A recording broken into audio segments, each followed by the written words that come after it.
Hello everyone, it's Pastor Sam and welcome to this assembly.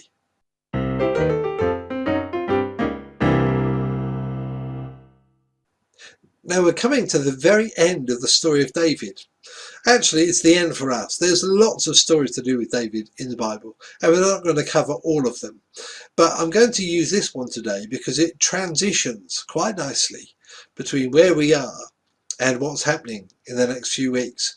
We've got Christmas coming up, haven't we? It's less than a month now before Christmas, so we must look at the Christmas story next time and maybe the week after if we get a chance. But this is a story which is quite unusual. You see, David now has been king in Israel for some time. He's got a mighty army and he's got some special forces. In this country, we've got a group called the SAS, Special Air Service, which are elite fighting forces, and they do very specific military things. Well, David, he had these mighty men, 30 mighty men that worked for him. And 3 of them we're going to cover in this little story. Now, bear in mind, these are cartoon characters that you're going to see. They weren't like that in real life, obviously. They were real men. But they're quite amusing pictures. David's mighty warriors were divided into 3 ranks. The highest rank was held by Jeshabim, Eliezer and Shammah. In the second rank were Abishai, Benaiah and Asahel.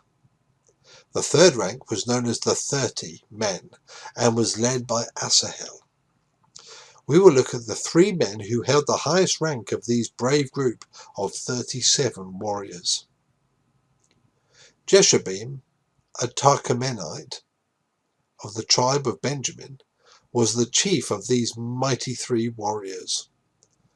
As an officer under King David, he was in charge of 24,000 men.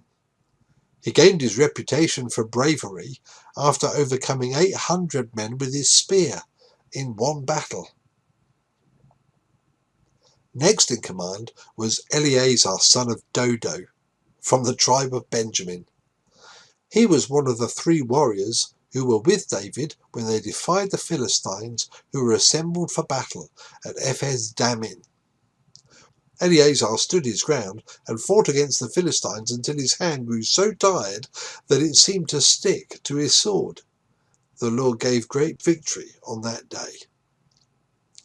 The third of the trio of the mighty men was Shammah, son of Agi, an inhabitant of the hill country of Judah. When the Philistines assembled at Lehi, where there happened to be an area of a field that was full of lentils, the army retreated before the Philistines. But Shammah made a stand in the middle of that area. He defended the lentil field to defeat the Philistines, and the Lord gave them a great victory. Before David became king, he and his men had created a stronghold in the cave of Adullam. David longed for water from the well at Bethlehem, which was held by the Philistines. Without telling David, the 3 mighty men broke through the enemy lines to bring water from the well at Bethlehem for him to drink. David, however, refused to drink it, but poured it out as an offering to God. "Far be it from me to drink it," he said. "Is it not the blood of men who went at the risk of their lives?" David did not approve of his men risking their lives for his convenience. So isn't that amazing? David wanted to be refreshed by the water that came from Bethlehem. He remembered what it was like on a hot day to be refreshed from that well. And on this particular occasion, he really longed to be back in Bethlehem. Why was that? Well, it was where he came from, wasn't it? You know, it was like a real home to him. He grew up in Bethlehem. His brothers grew up in Bethlehem with him. His father grew up in Bethlehem. His grandfather grew up in Bethlehem. And his great-grandfather was a big reason for why David ended up being born in Bethlehem in the first place. Now, these people, these 3 mighty warriors, they loved David so much they thought they would go and do something for him. Such was their sense of service and their love for their leader that they thought they would go and do this. Now, the story I've just read to you, and some of it was read by, a narration in that sense. I don't actually agree with some of the story. I think that David, when he received the water back from these three men, he was bowled over by their love for him, that they were willing to risk their lives just so that he might have something to refresh him. And I think he really appreciated that. He really saw what lay behind their actions. And he thought that was so precious, it wasn't worthy of him. And so he decided to pour it out on the ground like an offering to God. Rather than be satisfied himself, he thought he would give it to God as an offering. That's very interesting, isn't it? Have you thought about what lies behind the reason why people do things for you? Sometimes in the hustle and bustle of life, events come and go and people help without us really acknowledging or really thinking about the feelings that go behind their service of us. And it's a really good thing for us to think about, especially as we're getting towards Christmas. We give gifts to people we love and people that we appreciate. I would give an awful lot of presents more than I'm able to, really, because, I've got so many good friends.